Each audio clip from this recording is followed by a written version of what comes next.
Le cœur de Dieu bat pour certaines choses. Nous devrons comprendre que Dieu a des intérêts. Dis avec moi, Dieu a des intérêts. Encore, Dieu a des intérêts. Dieu a des intérêts.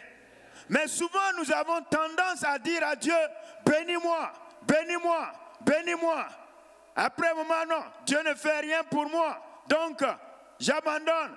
Mon frère, ma soeur, qu'est-ce qui s'est passé? Non, depuis je prie, Dieu ne fait rien. Donc, je préfère abandonner. Ça, c'est de l'ignorance. Et c'est très grave. Si ta façon de voir la vie, c'est simplement être béni, et tu oublies la personne qui t'a créé, la personne qui t'a donné la vie, la personne qui t'a appelé à l'existence.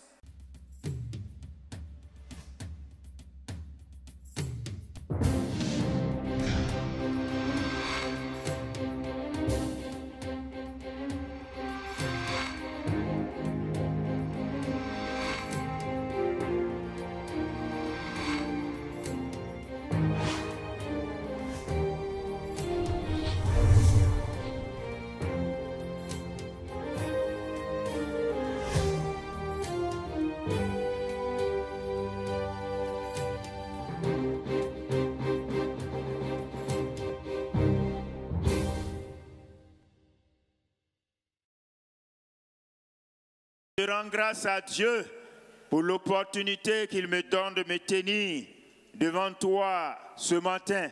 Et tu vas écouter un message très très important et je te demande vraiment d'être attentif, de ne pas prendre ça comme un simple message, mais prends-le tel que tu l'entendras de Dieu. Amen. Prends-le tel que le Saint-Esprit va... Moi, je vais parler, mais le Saint-Esprit va te traduire ce que toi, tu dois entendre. Et si tu as des oreilles, entends ce que l'Esprit va te dire ce matin. Alléluia.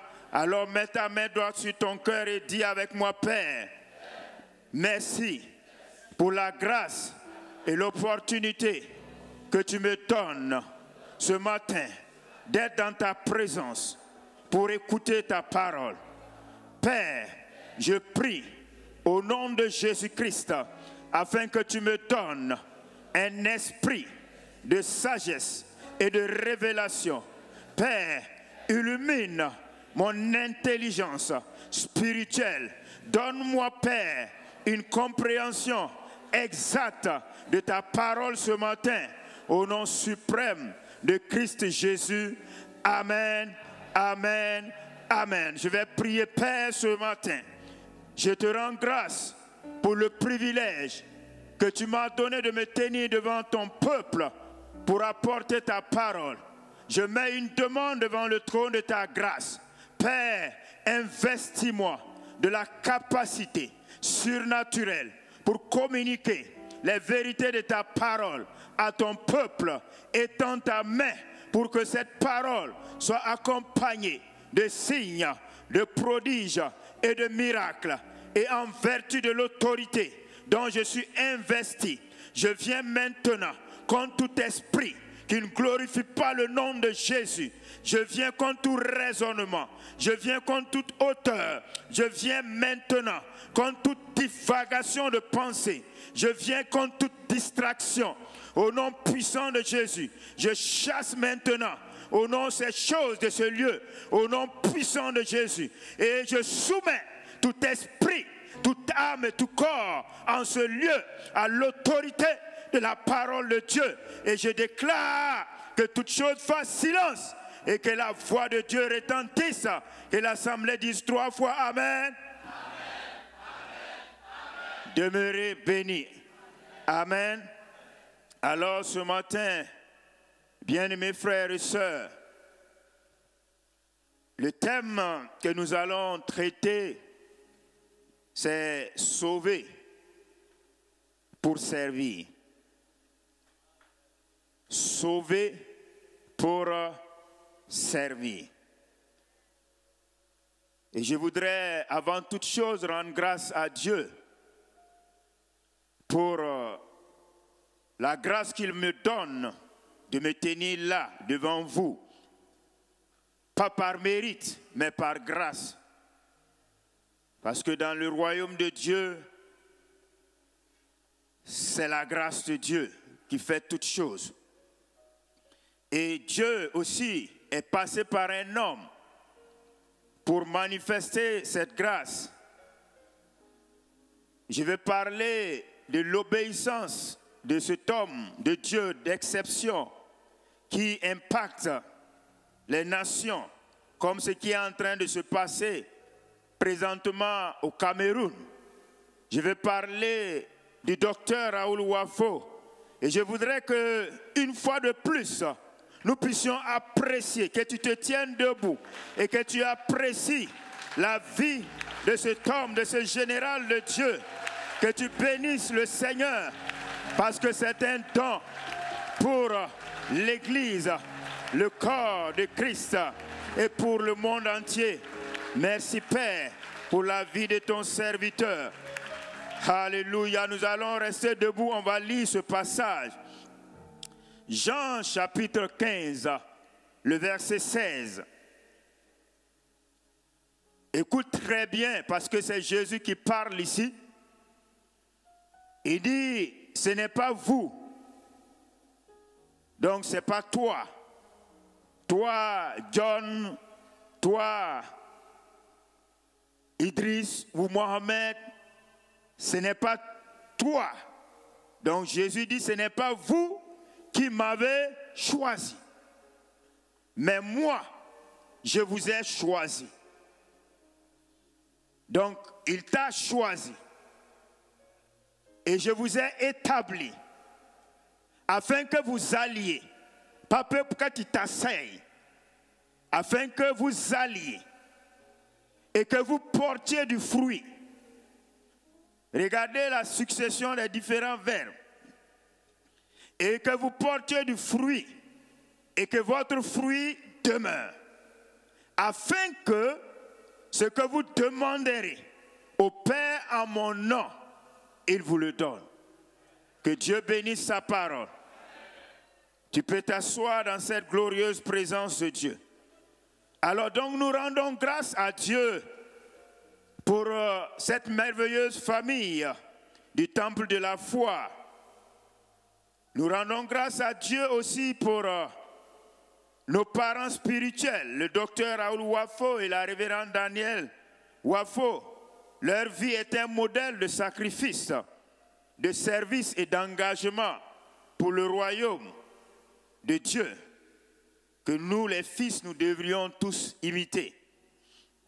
Bien-aimés, l'année 2025 est déclarée l'année de la surabondance divine. Amen. L'année de la surabondance divine. Et depuis le commencement de l'année, Dieu a abondamment visité nos vies. Amen. Dieu a abondamment visité nos vies.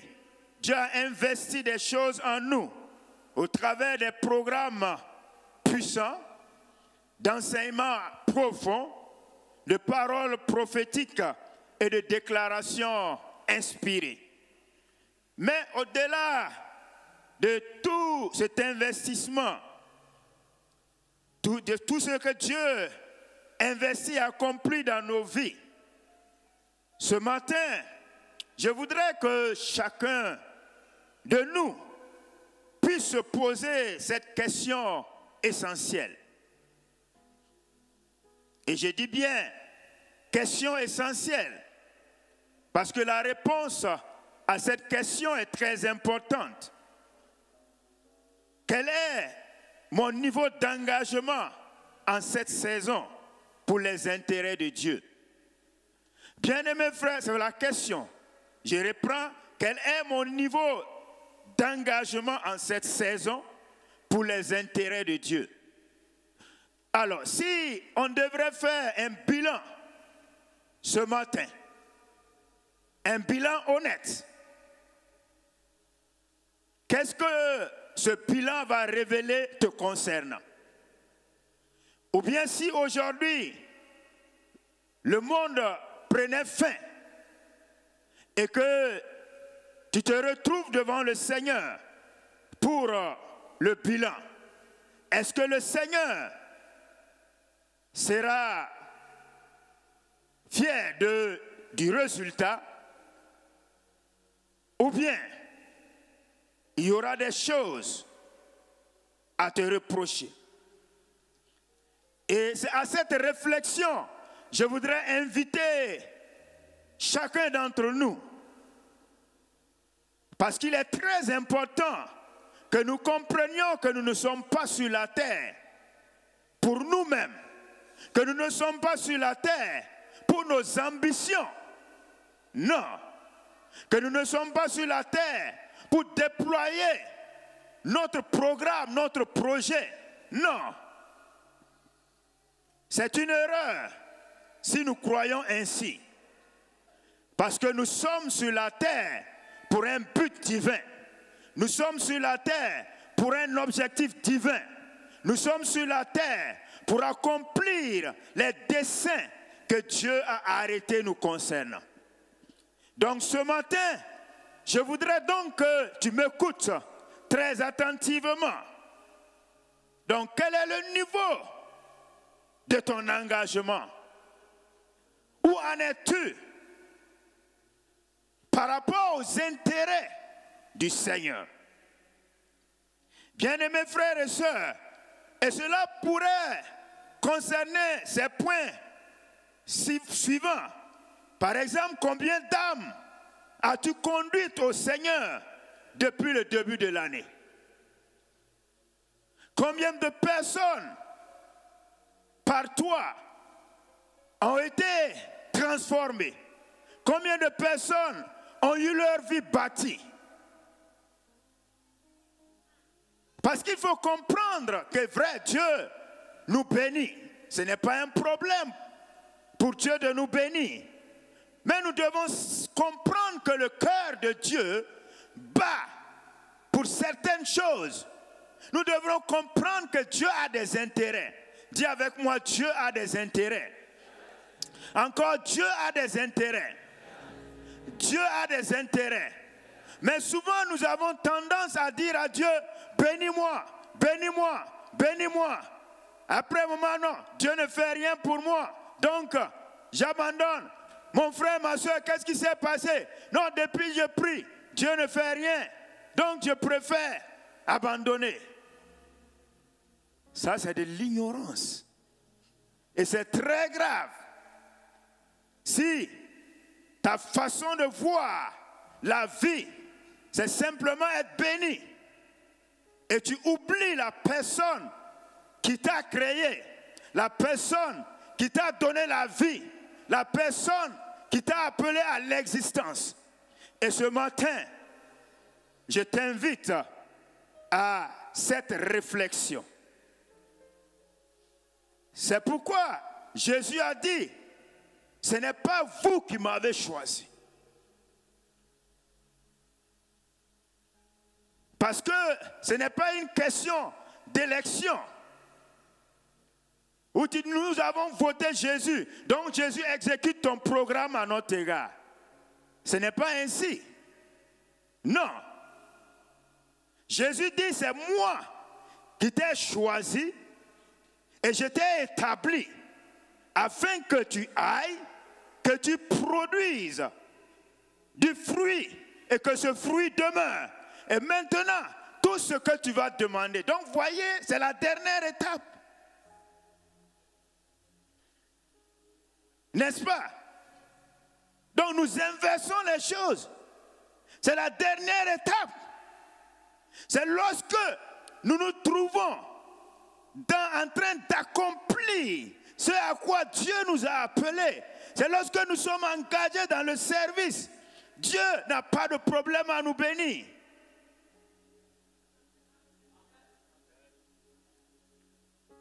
Est-ce que tu comprends? Donc, afin que ce que vous demanderez maintenant au Père à mon nom, il vous donne.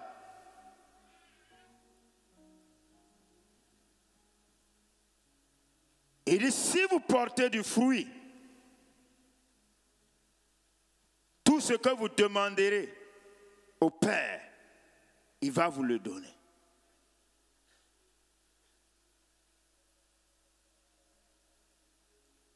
Et dans Jean chapitre 12, le verset 26,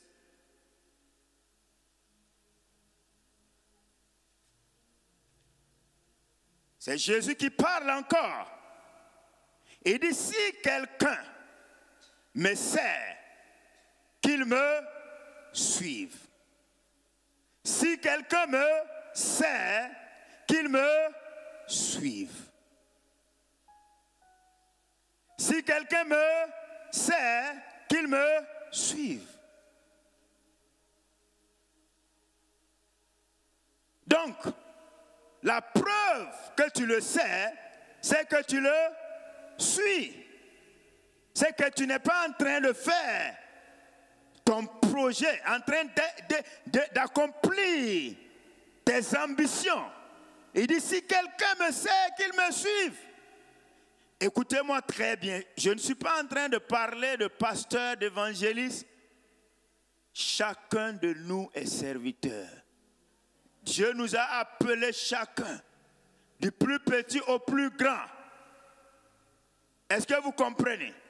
Donc Jésus dit, si quelqu'un, ramenez le passage, si quelqu'un me sert, qu'il me suive.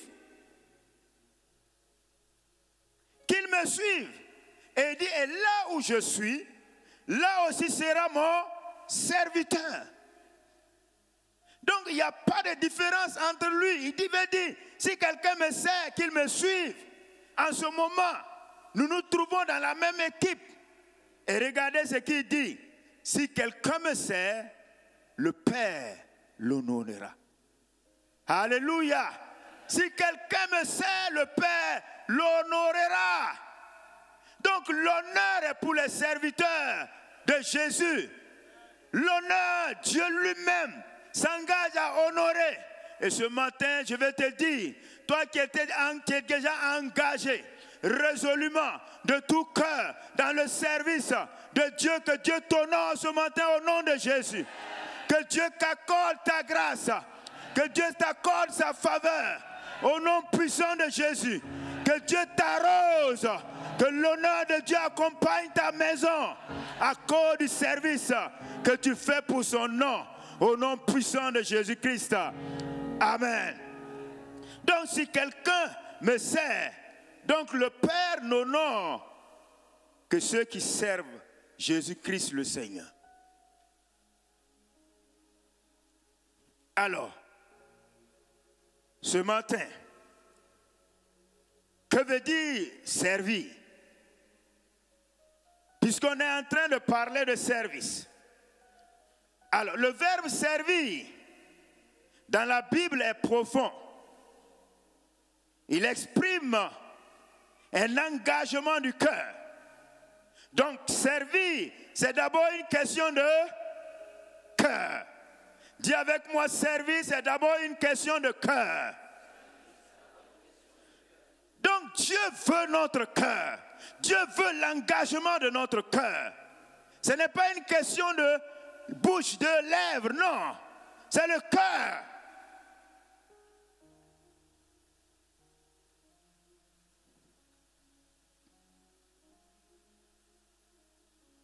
De l'âme et du corps. Un engagement envers Dieu dans l'humilité. Parce qu'il n'y a pas de service dans l'orgueil. Vous savez, le plus difficile est là. Quand tu veux mélanger l'orgueil au service, surtout le service du Seigneur, ça ne marche pas. Parce qu'il y a 3 fondements importants quand il s'agit du service du Seigneur. Il y a l'humilité, il y a l'amour, il y a l'obéissance. Humilité, dis avec moi, humilité, amour, obéissance. C'est ce que Dieu demande. Et ceci est difficile aujourd'hui.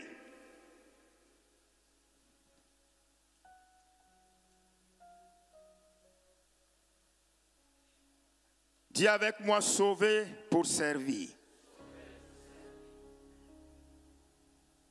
Donc servir, c'est adorer Dieu à travers sa vie.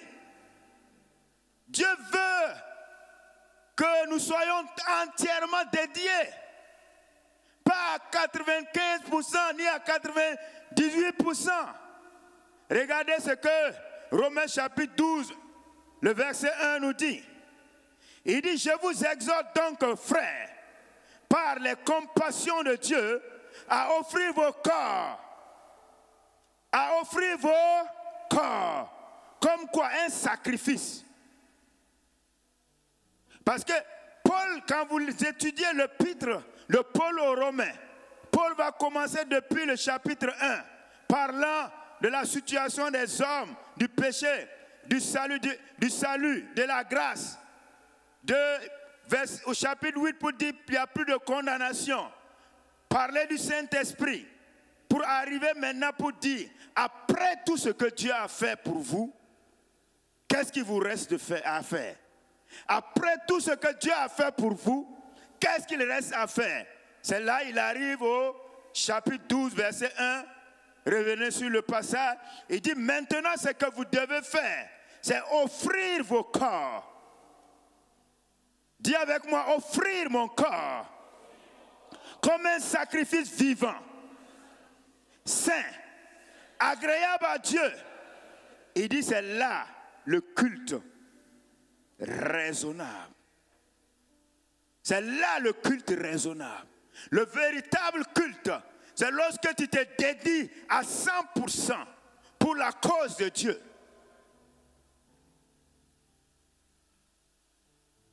Dieu ne veut pas des gens qui fréquentent l'église, non. Ce n'est pas ce qui intéresse le Seigneur. Dieu veut ton engagement, ton engagement.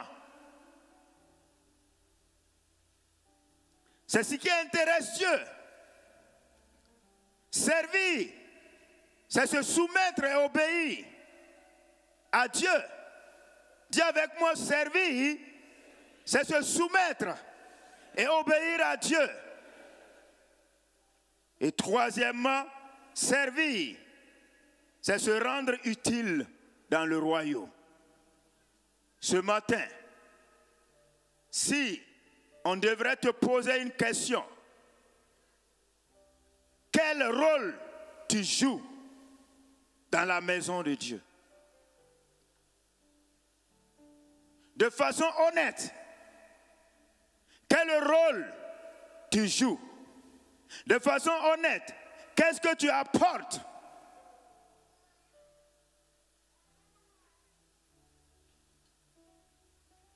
Bien-aimés frères et sœurs, nous devons comprendre que le temps joue contre nous. C'est pourquoi Paul a dit, rachetez le temps, car les jours sont mauvais. Donc si nous passons du temps en spectateur, nous manquons énormément d'accomplir notre destinée. C'est à quoi Dieu nous a appelés sur la terre. C'est pourquoi ce matin, Dieu, par ce message, est en train de t'interpeller.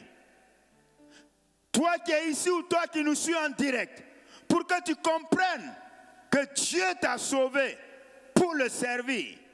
Pas pour simplement être un occupant d'un banc d'église ou d'une chaise d'église.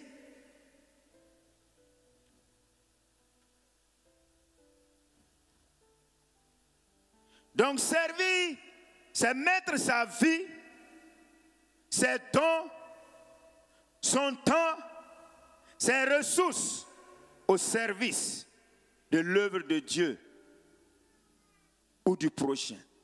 Donc j'ai dit servir, c'est mettre sa vie, ses dons, son temps, ses ressources au service de l'œuvre de Dieu ou du prochain.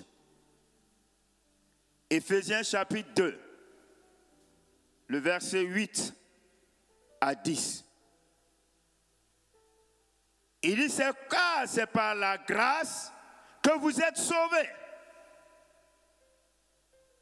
par le moyen de la foi. Et cela ne vient pas de vous. C'est le don de Dieu. Bien-aimés frères et sœurs, souvent nous ne réalisons pas d'où est-ce que Dieu nous a pris. Vous savez, l'homme est bizarre. Souvent nous ne réalisons pas là où est-ce que Dieu est parti nous prendre pour faire de nous ce que nous sommes. Parce que ni était la grâce de Dieu. Nous étions dans une situation de péril. Nous étions esclaves. Nous étions enchaînés. Mais Dieu, par sa grâce, à cause de l'œuvre de Christ, il nous a arrachés des mains de Satan. Mais Dieu a fait cela pourquoi? Pour un but. Dieu avec moi, Dieu m'a sauvé pour un but. Encore Dieu m'a sauvé pour un but. Donc tu ne dois pas t'amuser avec ta vie. Tu ne dois pas mener ta vie n'importe comment. Dis à ton frère, prends ta vie au sérieux. Dis à ton frère encore, prends ta vie au sérieux. Continuons avec Éphésiens chapitre 2, verset 8. Il dit, ce n'est point par les œuvres, afin que personne ne se glorifie. Car, regardez, car nous sommes son ouvrage. Nous sommes son ouvrage, ayant été créés en Jésus-Christ pour des bonnes œuvres que Dieu a préparées d'avance afin que nous les pratiquions. Ma question ce matin, es-tu en train de pratiquer les œuvres que Dieu a préparées? Ou bien tu es en train de réaliser tes ambitions? Es-tu engagé résolument à faire ce pourquoi Dieu t'a arraché des mains de Satan? La question est là. Chaque jour qui passe, à quoi consacres-tu ta vie? Lorsque tu fais le bilan des 24 heures, combien d'heures ont servi à Dieu?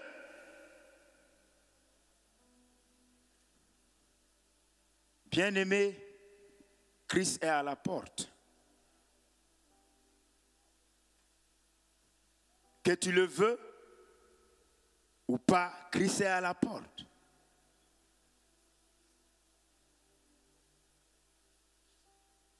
N'est-il pas lieu de te réveiller et de dire, Seigneur, je m'engage pour toi? Nous ne pouvons pas être en Christ et courir comme les gens du monde, en train de nous battre sur le même terrain que les gens du monde.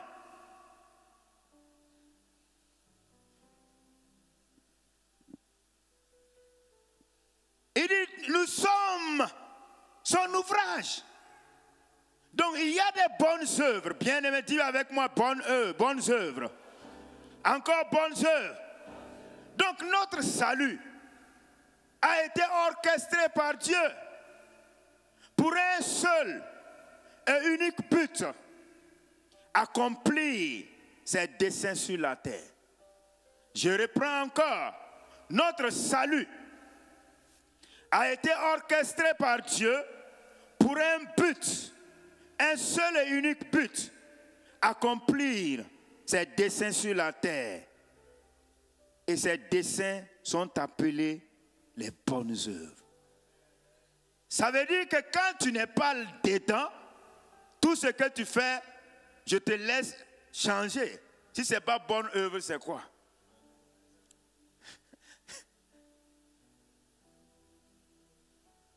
Et aucune mauvaise œuvre n'a une récompense. Hein? Aucune mauvaise œuvre n'a une récompense.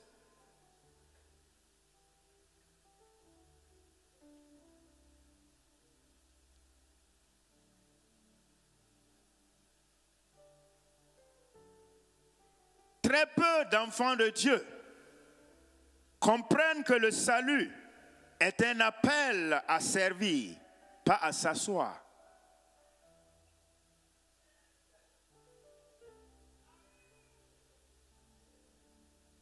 Merci pour cet amen isolé. Amen. Nous avons été sauvés pour une mission. Dis avec moi, j'ai été sauvé pour une mission. Encore, j'ai été sauvé pour une mission. Bien-aimé, il est exaltant de servir Dieu. Il est exaltant de lui consacrer notre vie.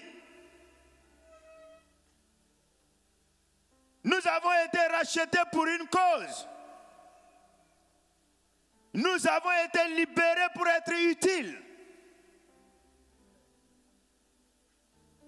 Pour servir et participer à l'avènement du règne de Dieu sur la terre. Et regarde ce que Jésus va dire dans Matthieu chapitre 6, 31 à 33. Il dit, ne vous inquiétez donc point. Et ne dites pas, que mangerons-nous?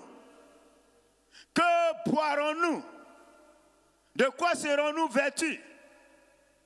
Car toutes ces choses, ce sont les païens qui les recherchent.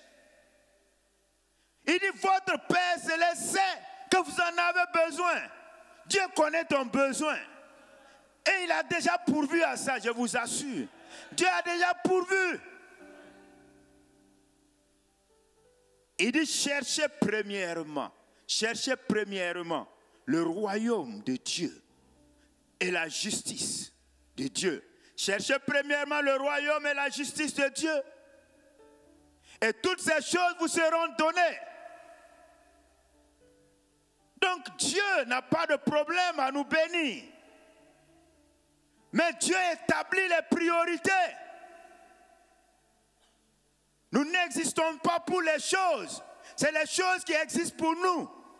Donc nous ne pouvons pas faire du but de notre vie la poursuite des choses.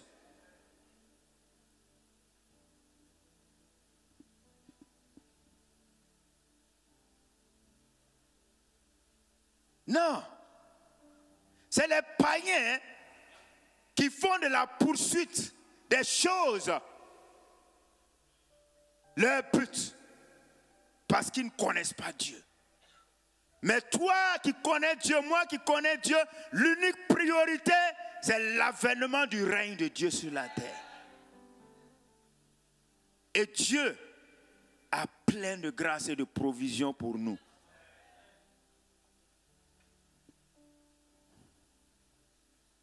Donc la surabondance divine est ta portion.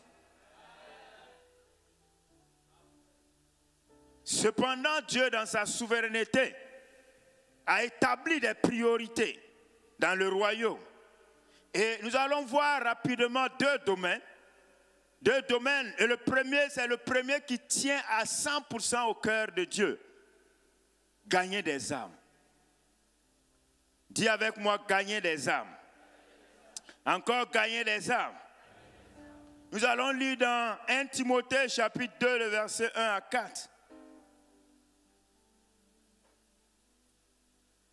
Il dit, j'exhorte donc avant toute chose. Dis avec moi, avant toute chose. Donc avant toute chose, avant toute chose. Amen. Avant toute chose, à faire des prières, des supplications, des requêtes, des actions de grâce pour tous les hommes. Donc la priorité, c'est prier d'abord, supplier Dieu pour tous les hommes. Allons voir pourquoi. Pour les rois et pour tous ceux qui sont élevés en dignité, afin que nous menions une vie paisible et tranquille, en toute piété et honnêteté. Cela est bon, c'est extraordinaire. Il dit cela est bon, alléluia, et agréable devant Dieu. Quand tu fais ça, Dieu dit c'est bon. Tu es en train de faire ce que mon cœur désire. Tu es en train de faire ce que mon cœur désire.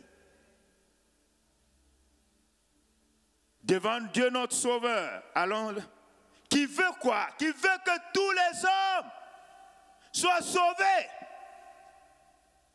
Donc c'est le désir. De la même manière que ton cœur bat, c'est comme ça le cœur bat pour le salut des âmes. Chaque jour, Dieu veut voir.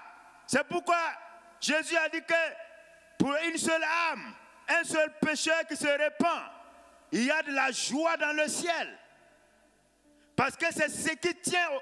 Revenez. Sois sauvé et parvienne à la connaissance de la vérité. Voici comment tu peux exaucer Dieu. Vous voyez, Dieu dans toute sa grandeur ne peut plus descendre parler à ton voisin, à ton père, à ton collègue. Mais il compte sur toi pour le faire. Donc tu peux exaucer Dieu.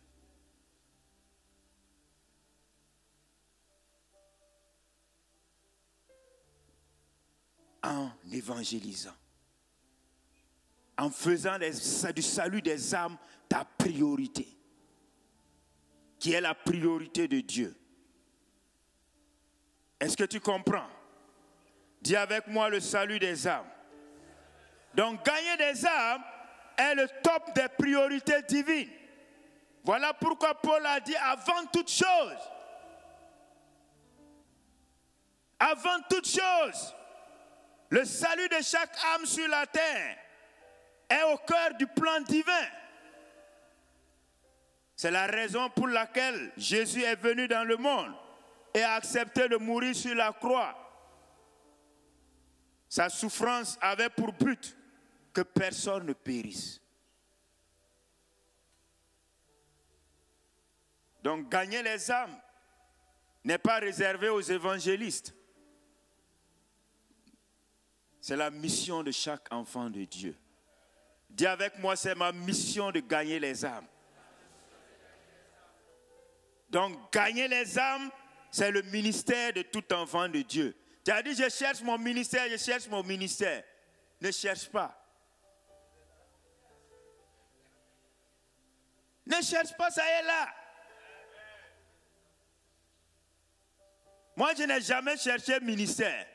Quand j'ai connu le Seigneur, j'ai commencé à comprendre que Dieu veut qu'on sauve les âmes. Moi-même, j'ai commencé mon ministère. Tous les samedis, je sors, je vais évangéliser. Et aujourd'hui, je prêche. Donc, le ministère que tu cherches là, ça commence à gagner les âmes, commence à prêcher, commence à sortir. Est-ce que vous comprenez?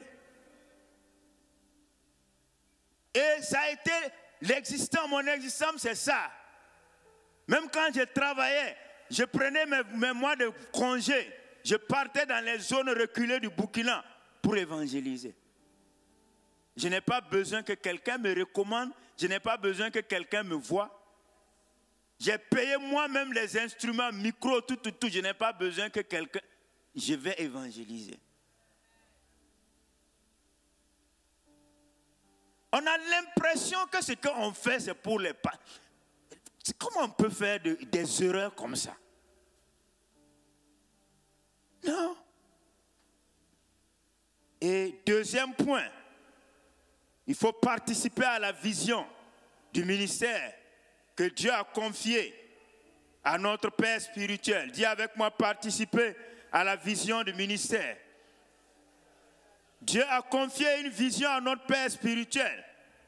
On n'a pas dit c'est sa vision. L'erreur que beaucoup font, ce n'est pas sa vision. Dieu lui a confié la vision et a envoyé des personnes pour l'aider à accomplir la vision. Je pose une question.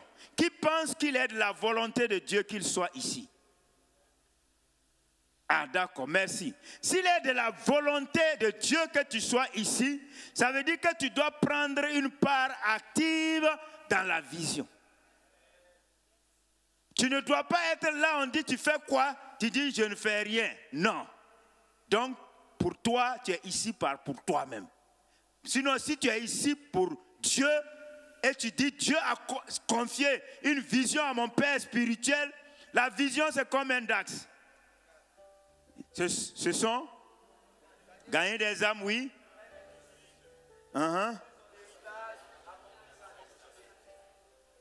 Donc gagner des âmes, faire des disciples, posséder son héritage, accomplir sa destinée. Ça veut dire que tu dois trouver ta place dans la vision.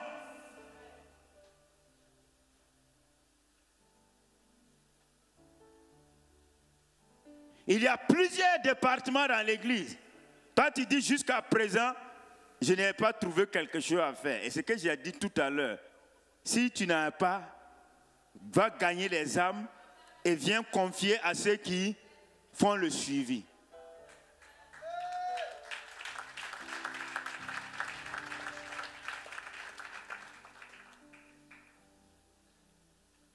Amen. Amen.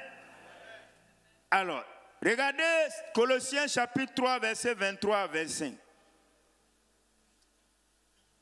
Il dit, tout ce que vous faites, faites-le de bon cœur. Je vous ai dit le cœur, le cœur. Faites-le de bon cœur comme pour le Seigneur et non pour les hommes. Tu ne fais rien ici pour le docteur Raoul Wafo. Si tu crois ainsi, tu te trompes. Ah, ici, là, on ne nous voit pas. Tu veux que qui te voit?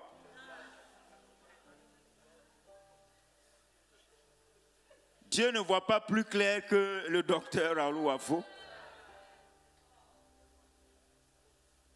Faites comme, sachant que vous recevrez du Seigneur. Est-ce qu'on a dit ici du docteur Raoul Wafo? Vous recevrez du Seigneur l'héritage pour récompense.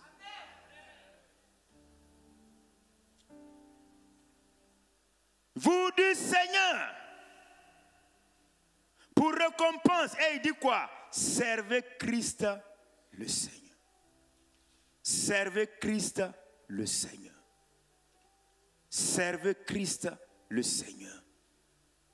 Donc servez Christ le Seigneur. Dis à ton frère, sers Christ le Seigneur. Encore, sers Christ le Seigneur. Une troisième fois, sers Christ. C'est tout. C'est ce que Dieu te demande ce matin. Donc lève-toi. Tu vas commencer à parler à Dieu.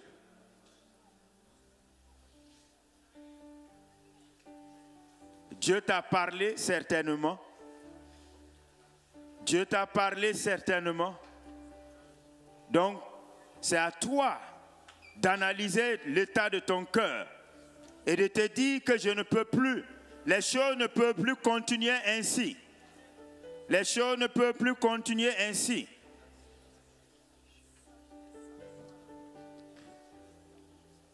Tu vas parler au Seigneur ce matin. Parce que tu as été sauvé, sauvé pour servir.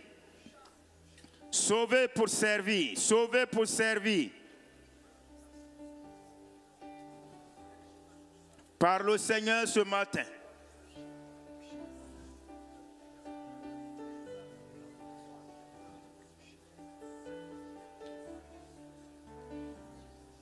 Parle au Seigneur ce matin. Prends ton engagement. Pour dire, Seigneur, tu m'as sauvé. Je veux porter du fruit pour toi. Je veux porter du fruit pour toi. Je veux porter du fruit pour toi. Je veux porter du fruit pour toi. Je veux porter du fruit pour toi.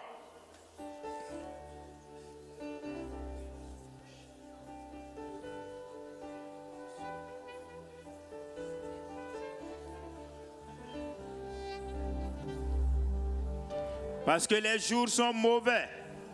Rachetez le temps, rachetez le temps, rachetez le temps. Les jours sont mauvais. Il est temps de t'engager résolument pour Dieu. De t'engager résolument pour Dieu. Et d'accomplir sa pleine volonté sur la terre des hommes. Au nom puissant de Jésus. Dis avec moi, Père, je te rends grâce pour ta parole. Je réalise que tu m'as sauvé pour un but, pour accomplir les bonnes œuvres que tu as d'avance préparées pour moi. Alors, ce matin, je m'engage résolument à collaborer, à coopérer avec toi pour l'avènement de ton règne sur la terre des hommes. Au nom puissant de Jésus. Amen. Amen. Amen.